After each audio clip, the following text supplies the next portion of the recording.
we were during the COVID pandemic, and for some reason, local media in New York was taking it out on the Hasidic Jewish community. They were unfairly discriminating against people.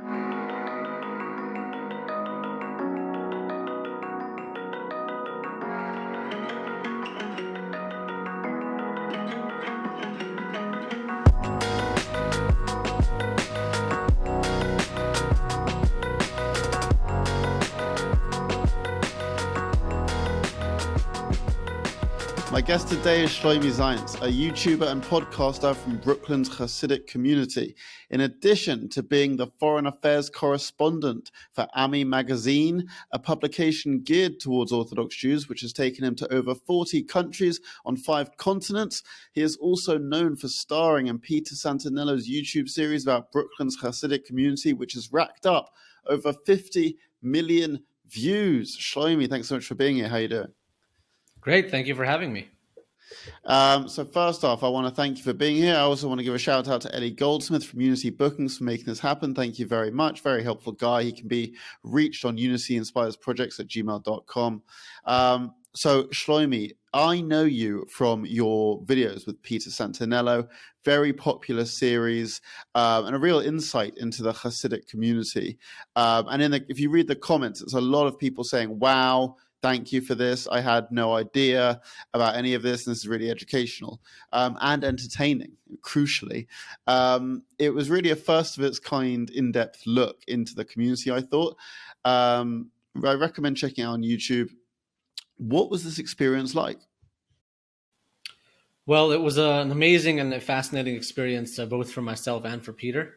It's interesting because when Peter came to the community, he knew nothing about Hasidic Jews, literally nothing. It was also during the height of the COVID pandemic, so it was a little bit difficult to film then. But when he came, he was opened, like a new world opened up to him, where he was able to learn all about our culture and about our religion and the things that concern us and the things that we spend our focus on, studying Torah and praying and being there for our families and for our communities. But it was also a very interesting experience for me because I personally learned a lot about our community as well during the filming of that series. What sort of new things did you learn about the community? I basically took Peter around to see some organizations that do kindness for the community, and I had never seen these organizations operate in their full capacity. And it was really unbelievable to see these things that I probably might not have seen had I not been bringing Peter around, just because, I'm just living my life, doing what I need to do, and I don't always focus on what's happening in the community. But to see that, the way Chaverim works, where they'll change anyone's tire. Yes, I've called them in the past, and I've had them change my tire once when it busted on the highway. But there are so many other things they do that I never would have known about. They will help get your keys out of a drain. Then we took him to another organization called Misconceptions, which is, unfortunately, they help people who have families, with children who are very ill. And it was just amazing to see how much kindness is going on in the community that I did not originally know about. Now, a lot of Hasidic Jews are understandably wary about letting the media in to the community due to its often negative portrayal, as well as concerns about modesty. Why did you decide to take part in this? So, to be honest, this didn't start out to be what it ended up being. Originally, I had just seen a message from Peter on his Instagram stories. I was following him because he makes content that I find very enjoyable. I make similar content on YouTube. So I followed him on Instagram, and I see that he says he's going to be coming to Brooklyn, and he wanted some story ideas. He wanted to know if anyone had anything they wanted to share in Brooklyn, something they wanted to show him. And I said, you know what, why don't you come to see the Hasidic community? And I didn't think he would respond to my message. He has a lot of followers, but he immediately got back to me and said, yeah, let's do this. So I was like, okay, I guess we'll just have a nice day together. He was planning to film one video. It really did not have the intention of going where we went with it. So after he came the first day, he said that he had so much content, he thought he might make 3 videos instead of 1, which is what he did. He made 3 videos. And then the content was doing so well that we decided he should come back and film more.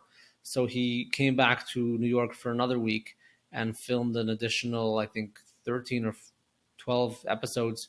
And that's really when it took off to this gigantic, 50 million view series. So the reason I brought him in, I just thought it would be a nice thing to do. I never thought that it would have, such a massive effect. And it turned out to be a very good thing. It happened to be that, we were during the COVID pandemic, and for some reason, local media in New York was taking it out on the Hasidic Jewish community. They were unfairly discriminating against people who may not have been wearing masks in the streets, or people who were praying. Later the Supreme Court ruled that religious freedoms go above the local government regulations about gatherings and stuff like that. So this is what the community was doing. They were just living their lives. Most of them had already had COVID. They weren't super worried about the pandemic anymore because it had already spread throughout the entire community.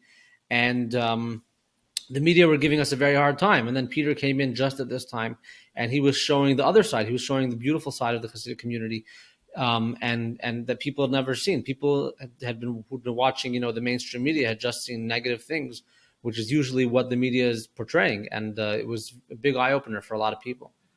For sure. What would you say are some of the biggest misconceptions that people have about Hasidic Jews? So people tend to think that Hasidic Jews don't work. They just sit and study and pray all day. Some people do that, but for the most of us, we work very hard to support our families and to contribute to society. That's a massive misconception. There's also a lot of misconception about women, because women are generally not at the forefront, meaning like they will, because of modesty reasons or privacy reasons, a lot of them will stay off social media. They won't attend as many community events as the men will. They don't go to synagogue as often. And a lot of people feel that this is sort of a thing that the men imposed on the women. Now, it's true that the rabbis are all men. That is correct. And technically, the rabbis are the ones who do make the laws. But what a lot of people don't realize is that most of the women choose this life. This is the way they want to be living.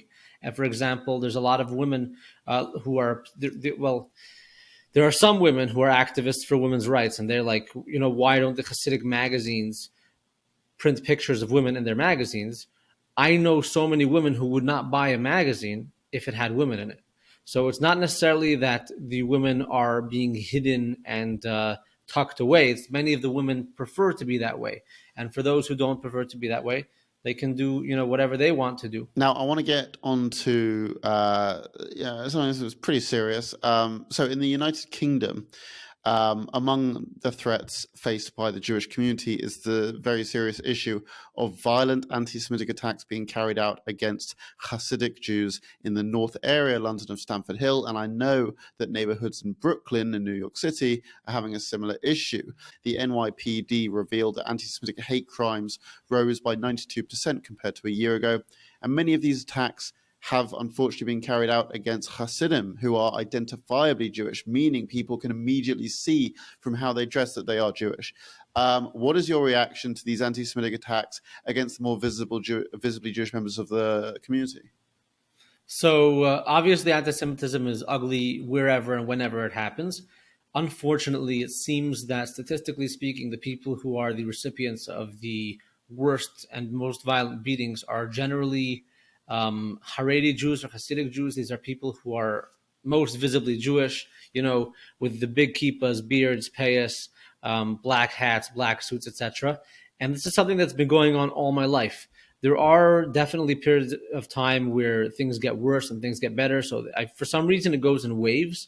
Like right before the COVID pandemic, there was a terrible, terrible wave. Every single day, people were being beaten in the streets.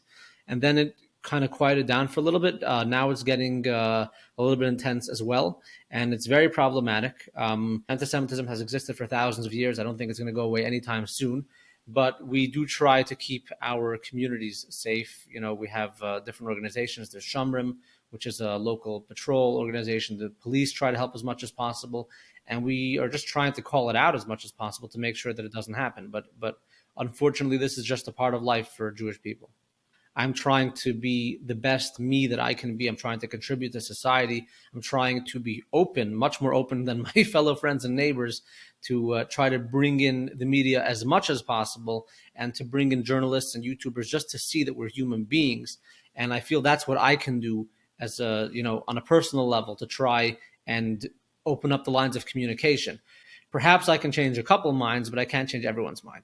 So is it dangerous? It's definitely dangerous. It's definitely frightening. A lot of people try to call out, those who are spreading anti-Semitism. I try to take a different approach. I try to reach out, because I feel that sometimes when we have dialogue, we can perhaps show people that we're not what they think we are and that we're nice people. But it's just, it's always been a little bit frightening to be a Jew, and I think that's something that has kept us separated from the rest of the world. You mentioned that you try and reach out to people, and we saw this recently. You made a video to Ye, formerly known as Kanye West, following his numerous anti-Semitic outbursts, and you made quite a heartfelt video. You offered to meet him and introduce him to your community as a means of education. What prompted you to make this video? So once again, I feel that when someone comes out and says something anti-Semitic, there's the whole, I don't want to call them the mob because I feel they have very good intentions, but there are crowds of people who will jump on that person's social media and call them out repeatedly. They make people feel very uncomfortable. They get people canceled, right? So Kanye's lost his deal with Adidas. He lost his deal with Balenciaga, and they say he's no longer a billionaire. He has suffered tremendously from a monetary perspective. A lot of things in his life have changed because of the vile anti-Semitism that he has been spewing over the past few weeks. So that already exists. There are plenty of people who will call him out and try to make sure that he loses all his contracts and try to pretty much, wake him up and shake him up to realize that this is not something that he can continue to do without repercussions. I feel on the other side, there aren't enough people who are reaching out and saying, listen, I want to educate you. I want you to help you understand who we are and why what you said is so hurtful. And I'm not trying to get him canceled. I just want him to understand what my community is about and why he was wrong for saying the things he said. And then maybe, possibly, I don't know if this is possible, but who knows? Today, anything can happen. Maybe, just maybe, something inside of him will change. And instead of becoming an enemy of the Jewish people, he can become an ally of the Jewish people. That would be a very beautiful thing. It'd definitely be a beautiful thing. I got to ask though, in regards to someone like Kanye, I want to know how far you believe compassion goes. Do you believe that brands like Adidas and Balenciaga and Vogue are right to disaffiliate? Because some would say they're profiteering off of an anti-Semite. Do you believe that compassion and punishment can go hand in hand, or that it should just be compassion? So I hate to say this, but from what I understand, I believe that Adidas does have in history, looking back to World War II, where they in some way, shape, or form collaborated with the Nazis. I did not know this, honestly, until the whole thing with Kanye happened. But from Adidas' perspective, I'm not sure if they ever apologized for what they did during World War II. That's possible that they did or didn't. I don't know. But it's just a smart business decision. You don't want to be associated with somebody who is saying terrible things, because that can technically ruin your business. So I don't know what their intentions were when they disassociated with him. It's possible that it's just a business decision, or it's possible that there are actually compassionate people over there who feel that Ye is not doing good things and therefore they want to disassociate. I don't know what their intentions are. So I'm not a punisher as a general rule. I am a very compassionate person. I believe that the Torah teaches us compassion. The Torah also teaches us that anybody can repent at any time. So no matter how far somebody has fallen, no matter how low they have stooped, they can always come back and change their ways. And that is what I'm trying to offer to Kanye, is that you can't take back the vile things you said. You can't take back any beatings or anti-Semitic violence that will happen because of the words you said, but you can change and not say those things in the future. You can become a friend of the Jewish people and make the world a better place. Yeah. Do you think so? So with Judaism, it teaches us that you must be a light unto the nations. Be Kiddush Hashem and teach people, that sort of thing. And so many Jews do strive to educate those who might be ignorant about Jewish practices and that sort of thing. And I think in regard to anti-Semitism, this approach can be so effective when it comes to like a well-meaning person who has like accidentally used an anti-Semitic trope but I wonder if at some point it becomes a lost cause. What do you think about that? Or do you think no one is ever a lost cause? Do you think that some energy could be put to better use, or no matter what, keep trying on this person? So, one of the rabbis who has influenced me most in my life is Rabbi Nachman of Breslov, who was a great rabbi who lived in the 1800s, passed away in 1810. And I would say probably the message he's most famous for is the teaching that there's no such thing as a lost cause, and no such thing as a person who's a lost cause. So as long as somebody is breathing, they can change, they can repent. And therefore, I personally am not going to give up on any of these people. I want to try and help them to understand who we are and to help them to understand what they have done wrong and how they have erred and how they can come back and change their ways. And because there's such an overwhelming population of people who take the other side and call out and will try to get people canceled and all that, I feel that it doesn't hurt to have my perspective as well. If there was no one doing the calling out and there was no one doing the punishing, perhaps I'd need to do that. But because there's so many people who are willing to do it, I will stick to my route of trying to make sure that we can bring change and repentance to people who need it. Yeah, yeah, I get that. Um, your content is very positive, very wholesome, I feel. Thank you. You're welcome. How did you begin making content? What drew you to it? And what are some of the favorite things what are some of your favorite things that you've made? So the honest truth is that I'm just a very curious person. I never thought I'd be making content. I'm kind of a big consumer of content, or at least I was when I was younger. And I was just always had a fascination about the world, wanted to see as much of it as I can. I made a goal when I was a child that before I die, I'm going to visit 50 countries with God's help. And I'm currently at 47 countries. I realize that 50 seems to be quite an easy goal, and I'd like to see every country in the world. Should God allow me to do that, I'd be very much appreciative. If that doesn't happen, I'll be appreciated for everything that I've seen. But I just love traveling purely from a curious and touristic perspective. However, once I started traveling, I started realizing that the world is such a diverse place with so many different people, colors, races, religions, opinions. And even though things may seem like they can be very dark at times and there are so many differences and so much division, I noticed that we all have a lot of things in common. If we can just focus on those things instead of focusing on the things that drive us apart, we can really have compassion for one another. We can learn from each other. We can help each other, and we can make the world a better place. So, what drove me to start making content was simply I noticed that there are things that I was learning through my travels that I figured my friends and family probably don't know about and they can gain so much from. And I just wanted to share that. But, almost 4 years later, since my first YouTube video, it's kind of turned into not just a passion for me, but it's an obsession. I want to share this message with as many people as I can. And it's also, to be honest, it's a business. It's monetized. I've learned how to use this passion to support my family, and I think that's a beautiful thing as well. Absolutely. What are some of the most memorable things that you've learned? So I remember just being, for example, I took a trip to Saudi Arabia in December of 2018. It was the first time they had opened up to tourists since the founding of their country in the 1930s, and I was in Jeddah, which is a very modern city. They're pouring billions of dollars in to make it a technology hub. And I was on the boardwalk watching sunset. And there were about, I don't know, maybe a dozen women completely dressed in black, everything covered except for their eyes. They were watching the sunset too. I was disguised because I'm Jewish. At that point, I wouldn't have felt comfortable walking around Saudi Arabia with my kippah and my payas. At this point, I would do it no problem, and I hope to return there soon.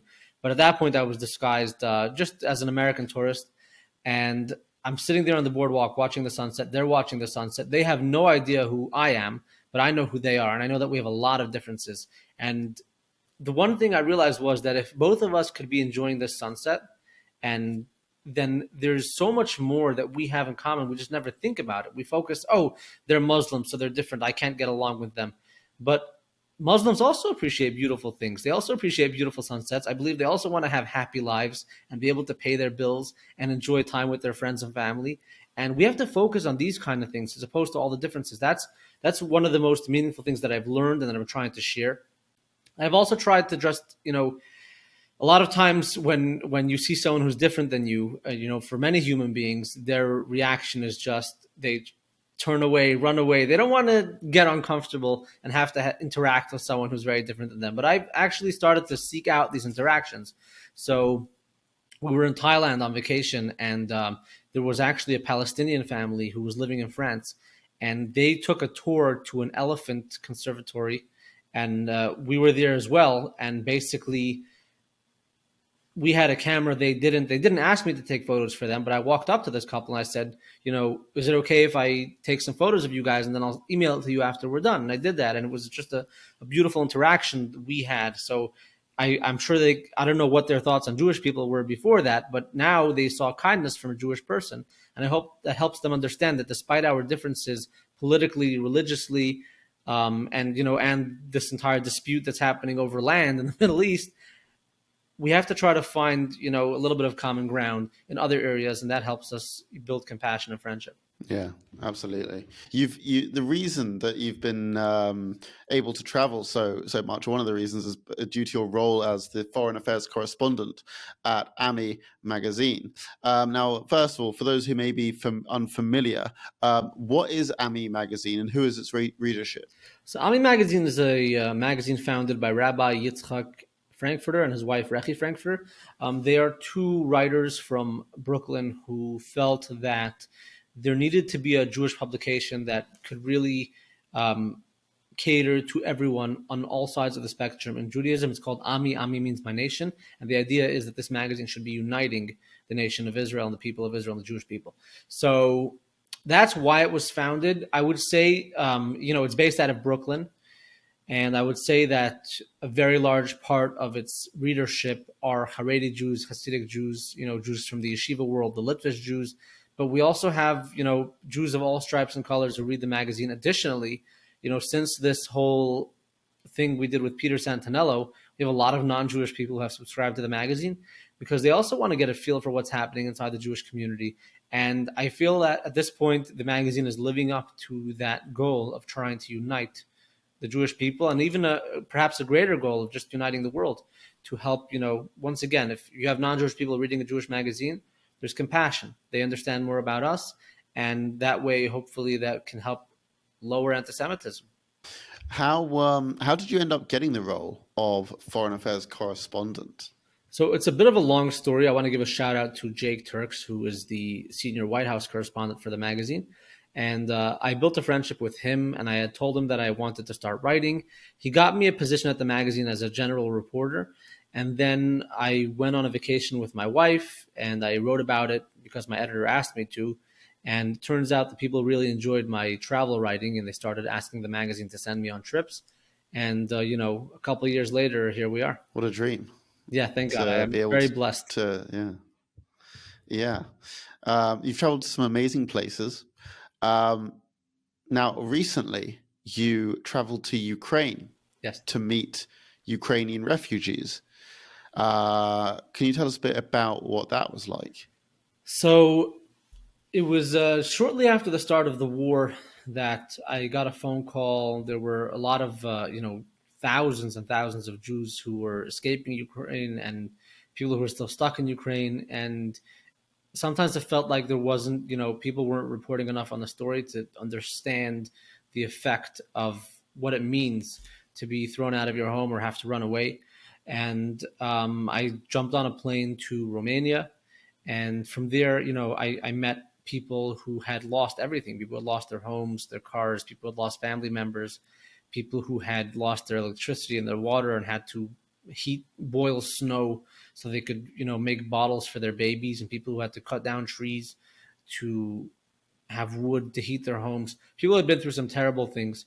And in general, I believe war is a terrible thing. Loss of life is always terrible. And it's just very sad to see that. Also, it's about compassion. once you can sit in London or in Dubai or in Paris or in New York and read about the terrible things that are happening somewhere else in the world when a war is going on. But when you see it with your own eyes, it has a completely different effect. And because I'm a person who has a platform, that thousands of people tune into every day to watch my videos, I feel it's very important for me to be able to see these things and share that with my viewers, because I want them to know how terrible war is, and hopefully they can take those messages into their lives and do whatever they can to avoid conflict, in their lives. Yeah. How long were you there for? So I was in Romania for just like literally just one day, but we got a lot of content there. And then a few weeks or months later, I'm not sure exactly when, I went to Ukraine actually, and I toured some places that were destroyed in the fighting.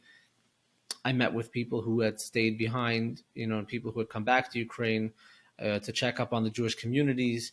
I met with soldiers there. It was very both interesting and also a very sad trip. Yeah, no, I'll bet. I mean, that's quite a difficult thing to, and you've got to handle that quite sensitively to meet with these people who have lost so much. What's going through your mind when you're meeting these people? Do you have any mental preparation sort of to do? I don't think there's any way to prepare for seeing the kind of destruction on the magnitude that I've seen it there, and unfortunately in other places in the world, and in Iraq, etc. There's nothing that can prepare you for seeing an entire village that's been bombed out, or burned cars in the streets, children's toys that are been singed by fire, and by the time I got there, there were no bodies in the streets anymore, but they had recently been cleaned up. There's nothing that can prepare you for this kind of thing. And sometimes you just stay up at night thinking, why does this happen, and what can I do to avoid this from happening in the future? And I don't know. It really, I will say, it turns you into a more humbled and compassionate person. Mm. What has the response been online to your content? For the most part, the response has been overwhelmingly positive. Of course, there are also a lot of trolls and haters and anti-Semites who like to dunk on anybody who's Jewish and positive about it. So that's something we deal with on a daily basis. There are sometimes people leave threats that have to be dealt with. But for the most part, things are positive, and I try to focus on the positive. If I focused on the negative, I'd never be able to do what I'm doing now. Yeah. Shloime, I'm going to ask you a question that I ask all of our guests. If someone who is not Jewish wants to help in the fight against anti-Semitism, what should they do? It's a great question. I would recommend, if somebody's not Jewish and they want to help, number one, speak up. So if you're at a party and you hear people saying anti-Semitic things, or I think the best thing you can do is just to speak up, let them know you're not okay with it. You're not necessarily going to be able to stop them, but you're putting your foot down and showing that you do not want this to happen around you. Additionally, you can speak up to your Jewish friends and neighbors. If you don't have any Jewish friends and neighbors, perhaps you can go to a Jewish community center or go to a synagogue and meet some people and tell them that you feel their pain. You want to try to help them experience less anti-Semitism, and just show them that you're offering friendship and compassion, and you can be an ally to them. And the last thing you can do is speak out against it publicly on social media. Wherever you see ugly things happening, you can put your foot down and say this should not be allowed, and you can reach out to people who are perpetuating this stuff, and people who are saying this kind of vile anti-Semitism, and let them know that they should not be doing this. I think that's the most we can ask of anyone, right?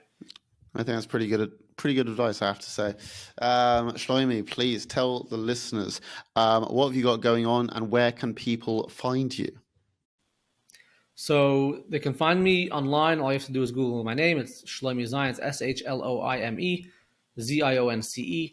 I have, thank God, a thriving YouTube channel, new videos every week. We have a large Instagram account, Facebook. We're on TikTok, on Twitter. And I'm just trying to spread positivity. There's going to be a book coming out soon, and a couple documentaries, a lot of exciting things happening. And all I want to do is make the world a brighter place. So if you need a little bit more of light in your life, a little bit of entertainment, if you want to learn about the world and its people and its inhabitants and the Jewish people, please subscribe to my channel and my other social media platforms. All right. Shloime Zionce, thank you so much for coming on Podcast Against Antisemitism. Thank you for everything that you do, and I wish you much success. God bless you. Thank you.